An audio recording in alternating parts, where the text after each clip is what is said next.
Send the oil. Kung mahimo, wala na di oil gid nga kaunon, no? So kung mga sudan, dili na ginagi sa oil. And then, nag-less sodium ko para pod nga kanang walay water retention sa akong body. So I need to do some physical exercise to help me lessen my fat sa akong body. Malangin akong goal.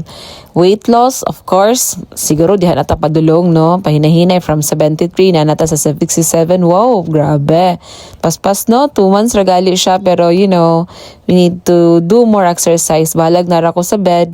Para po sa fats, you know, sa shoulders, sa atong likod, ato ginang paningkamutan nga bahala og naglingkod reta, naragid ta sa katre, pa-exercise kaya punta, no. Bahala gula kayo singot, but ano kay gibuhat, no, kaysa wala jud kay gibuhat, nagsira ka kaon o kanang mga tamis, oily foods, pero naragod na sa inyo good, pero good na makaon basta kay timbangan din nato siya physical exercise.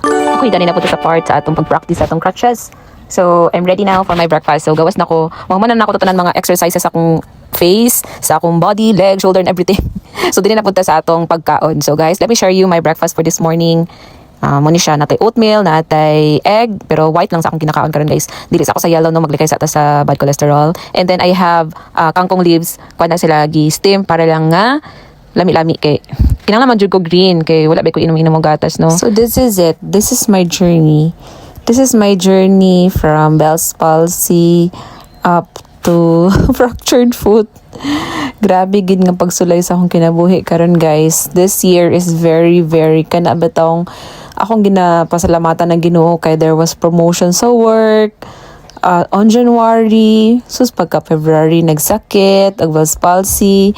Come March, there was also a blessing kay I attended a Smart C online training na siya, guys. So among klase from 4 to 9 p.m. kay London time man siya. Then come April, oh no, na disgrasya. So walang gid ni siya, guys. I believe nga maayuhan jud ko kay God has promised His strength. He will never give you a trial you are unable to handle. So according sa Isaiah 41:10, so do not fear, for I am with you. Do not be dismayed, for I am your God.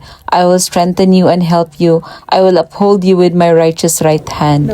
Amen to that. I'm sure daghan ang mga tanak sa akong mga sitwasyon sa akong kinabuhi. Pero guys, I just want you to know nga nagsakit ko. That's it. So I have been encouraged by my pastors na to keep on going with life kay gitugutan maginitanan sa Ginoo, no? Even ako mga friends gaingon nga God has allowed this to happen in my life tungod kay gusto niya mo depend kita sa Ginoo, solely good, wala na tayo independent siya ra jud.